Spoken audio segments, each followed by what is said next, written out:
धांधली हो गई है धांधली। भाई एक मिनट, आपने रूबिका के शो में कहा था ना कि बीजेपी को एक भी सीट महाराष्ट्र में आई तो मैं संन्यास ले लूंगा। आप क्यों आए? राजनीति में क्यों बने हुए हो? टीवी पे क्यों आ गए आप? बुढ़ापे में चेहरा चमकाने का शौक लगा हुआ आपको? आधा चिल्लाओ मत, नहीं तो 40 भी नहीं आएंगे अगर आप दोबारा चुनाव करवा दिया तो, क्योंकि नींद आती नहीं है, रात में नींद खुल जाती है, कहीं टीडीपी तो नहीं भाग गई, फिर आपने रात में नींद खुल जाती है, अरे जेडीयू तो नहीं चली गई। अरे मैं समझ सकता हूँ। जी हाँ, हरे कुर्ते में होते हैं और बाहर जब फंक्शन में होते हैं तब आप पिंक कुर्ते में घूम रहे होते हैं। लेकिन वो किसी एक फैशन डिजाइनर का था, उन्होंने कहा कि भाई आप हमारा ये पहन लो, तो हमने कहा बिल्कुल क्यों नहीं। जब आप यहाँ इलेक्ट्रॉनिक मशीन कभी भी खराब हो सकती है, टेक्नोलॉजी है। कहते हैं टेक्नोलॉजी वाले लोग फैशन डिजाइनर्स के शो में कम जाया कीजिए।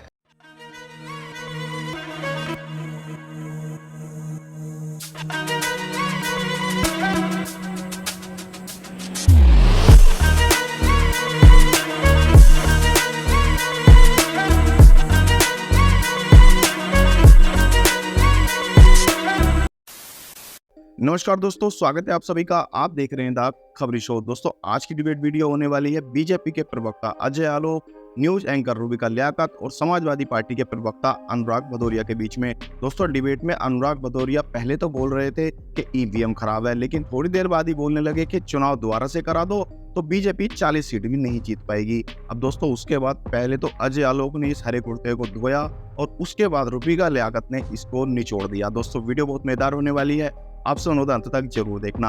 अगर आप चैनल पे पहली बार आए हैं या चैनल को अभी तक सब्सक्राइब नहीं किया है तो चैनल को सब्सक्राइब किए बिना मत जाना। चलिए दोस्तों शुरू करते हैं मेन डिबेट।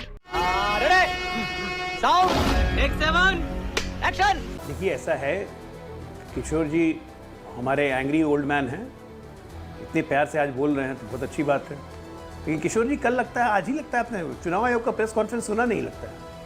अरे चुनाव आयोग ने बड़े क्लियर कट वही आरोप का है जिस आरोप ने गुनाह किया है। अरे सुनिए तो सही। अरे आरोप पे गुनाह हुआ, उस पे एफआईआर हो गई। अभी रूबिका जी ने कहा है, अभी रूबिका जी ने कहा है कि उस पे एफआईआर भी हो गई। सुनिए, कोई ओटीपी नहीं आता है। अरे एक मिनट, अरे फिर किशोर जी आप बीच में बोलने लगे। मैं कह रहा हूँ कोई ओटीपी नहीं आता, पहले तो दिमाग में। दूसरी बात 48 वोट की बात है।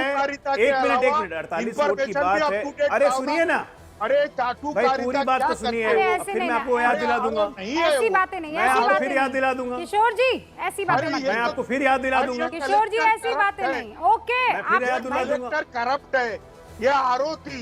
इसने अरे एक मिनट सही है, रिटर्निंग ऑफिसर ने प्रेस कॉन्फ्रेंस की थी। अब सुनिए, ओके किशोर जी आपने बात रख ली ना, एक बार सुन लीजिए, उनकी बात सुन लीजिए। ओके। अरे बहुत बकवास कर रही है। नहीं, चुनाव आयोग ने बिल्कुल ये प्रावधान दिया हुआ है कि अगर आपको रिजल्ट में दिक्कत है तो आप रिकाउंटिंग के लिए अप्लाई कर सकते हैं, बीइंग अ पॉलिटिकल पार्टी और अ कैंडिडेट। अरे डिक्लेयर करके कोर्ट में जाइएगा, जो करना है करिए ना, उसमें मना कौन कर रहा है? भाई उसमें मना कौन कर रहा है? सर्टिफिकेट दे दिया भाई, उसमें मना धांधली, इतनी धांधली मैंने जिंदगी में नहीं देखी। सर्टिफिकेट दे दिया, उसके बाद भी अप्लाई कर सकते हैं आप, उसके बाद भी अप्लाई कर सकते हैं। ये प्रावधान है, कोई धांधली नहीं है। आपके दिमाग में धांधली है, आपके दिमाग में धांधली है। और आपने तो कहा था, एक मिनट, आपने तो कहा था इसी रूबिका लियाकत के शो में चुनाव के पहले कि भारतीय जनता पार्टी को एक भी सीट आएगी तो मैं राजनीति से संन्यास ले लूंगा। आप क्यों आ गए टीवी पर? संन्यास में जाइए। आपने रूबिका के शो में कहा था ना कि बीजेपी को एक भी सीट महाराष्ट्र में आई तो मैं संन्यास ले लूंगा। आप क्यों आए? राजनीति में क्यों बने हुए हो? टीवी पे क्यों आ गए आप? बुढ़ापे में चेहरा चमकाने का शौक लगा हुआ आपको? वापस घर बैठिए। दिमाग में धांधली बैठ गई है आप लोग के, दिमाग में आप लोग के धांधली बैठ गई है। इसका कोई उपाय नहीं है प्रभु, इसका कोई उपाय नहीं है। कोर्ट में जाइए, इलेक्शन कमीशन में जाइए, अपनी शिकायत कीजिए। बहुत अलग बात है यहाँ पर, शिकायत कीजिए ना, इस पर बहस क्यों कर रहे हैं?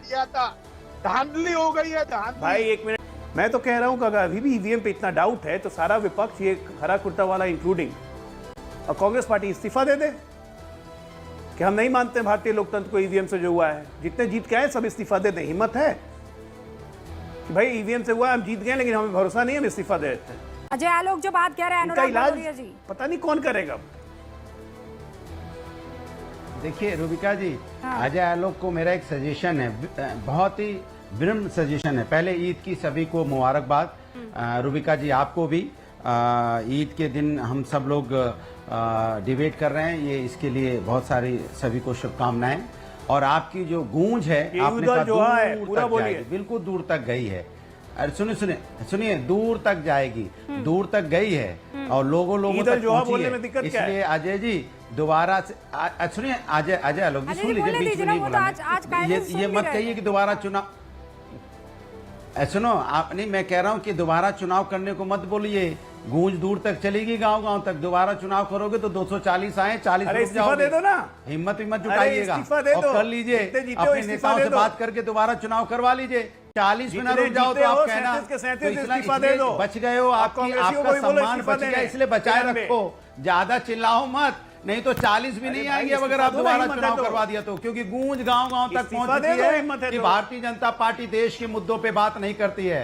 भारतीय जनता पार्टी किसान युवाओं की और गूंज हमने भी देखी जब कांग्रेस पार्टी के दफ्तर के बाहर लाइन लग गई थी 1 लाख रुपए लेने के लिए। बात सुन लीजिए, अब बात सुन लीजिए, अरे आप सुन लीजिए, आपके बीच में नहीं बोला, सुन लीजिए, मैं समझ सकता हूं आपकी परेशानी। हारने के बाद आदमी का मानसिक संतुलन थोड़ा गड़बड़ाता है। आप सुन लीजिए, मैं आपसे जो कहना चाहता हूं, देखिए सवाल ये है कि बार-बार ये बात सरकार बना के बैठे हुए हम हार गए।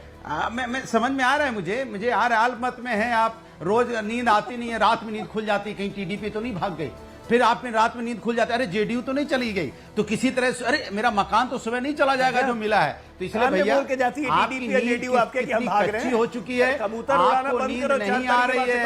अल्पमत में जब सरकार होती है तो ऐसा ही होता है, अल्पमत में नींद नहीं आती। आलोक जी मैं समझ सकता हूँ, मैं समझ सकता हूँ, आप सहारे पे टिके हुए हो, सहारा कौन लेके भाग जाएगा पता ही नहीं आपको। अपने दिल की बात तो कहने दीजिए भदौरिया जी। वैसे भी आजकल आपकी वो तस्वीर बड़ी वायरल हो रही है, यहाँ आप हरे कुर्ते में होते हैं और बाहर जब फंक्शन में होते हैं तब आप पिंक कुर्ते में घूम रहे होते हैं।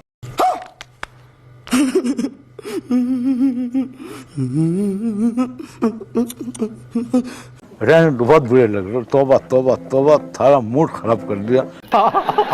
वैसे माशाल्लाह वो बड़ा खूबसूरत लग रहा था आपके ऊपर वो, लेकिन वो किसी एक फैशन डिजाइनर का था, उन्होंने कहा कि भाई आप हमारा ये पहन लो, तो हमने कहा बिल्कुल क्यों नहीं। भाई साहब कुछ ज्यादा नहीं हो गया, मतलब कुछ भी।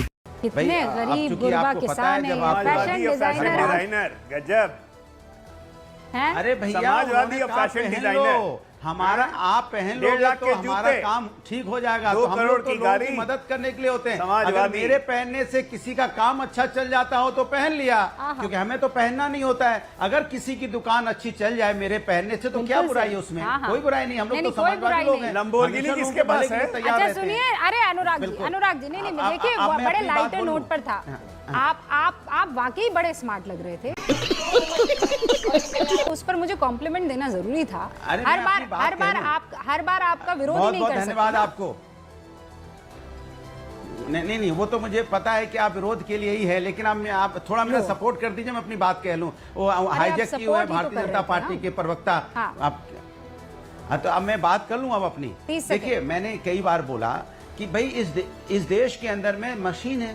मशीन कई बार आपने देखा होगा लाइन में जनता लगी रहती है, मशीन खराब हो जाती है। कई बार आपने देखा होगा कि मशीन दब रहे हैं तो कुछ और निकल, क्यों हो सकता है? क्योंकि इलेक्ट्रॉनिक है। आप यहाँ इलेक्ट्रॉनिक मशीन कभी भी खराब हो सकती है, टेक्नोलॉजी है। कहते हैं जब टेक्नोलॉजी वाले लोग कहते हैं कि डिजाइनर्स के शो में कम जाया कीजिए, गूंज में ज्यादा आया कीजिए, गजब बेइज्जती है, और थोड़ा पढ़ लिख के आया कीजिए। माल फंक्शनिंग और टेम्परिंग में जमीन आसमान का फर्क है।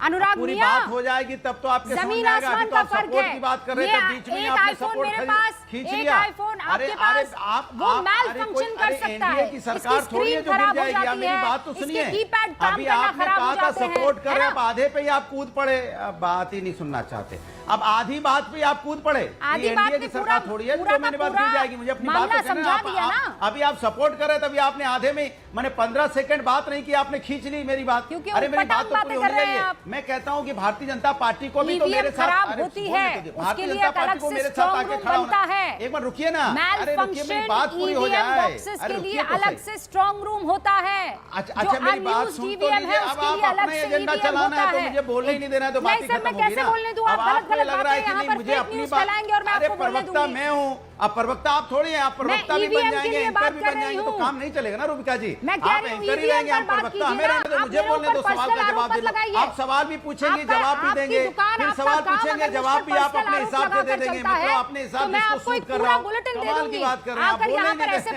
अरे मुझे प्रवक्ता हूं, मुझे बोलने दीजिए, मुझे जवाब देने दीजिए। अगर आप की बात रखिए ना, मैल फंक्शनिंग में टेम्परिंग में फर्क है। रूबिका लियाकत दो बातें कह रही हैं, उन दो बातों को ध्यान में रखकर अपनी बात को आगे बढ़ाइए।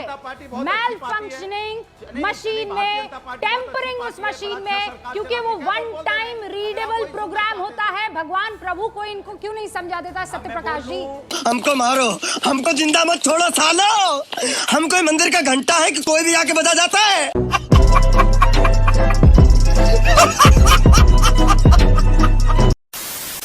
तो दोस्तों, अगर आपने वीडियो अंत तक देखी है तो उम्मीद है आपको वीडियो पसंद आई होगी। वीडियो के बारे में आपकी क्या राय है कमेंट्स करके जरूर बताएं। वीडियो को अंत तक देखने के लिए आप सभी का बहुत बहुत धन्यवाद। मिलते हैं वो जल्द अगली वीडियो में, तब तक के लिए जय हिंद, वंदे मातरम।